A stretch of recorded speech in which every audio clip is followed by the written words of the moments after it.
So ayun, bago ako maghilamos sa labas, nasa kwarto pa kasi ako. So bago ako maghilamos sa labas to, tapusin ko rin i-shoutout ko nga rin pala si Ariel Baldovia. Ayan.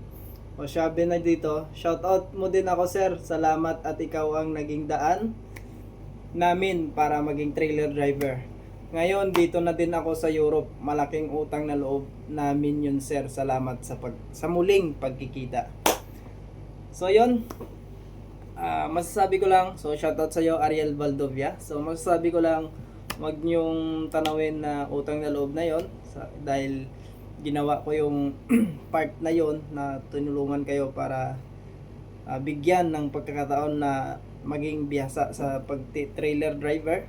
So yung pagkakataon na yun ay nakita ko yun sa inyo dahil nga porsigido kayo. So binigay ko yun sa inyo nang walang pag-alinlangan.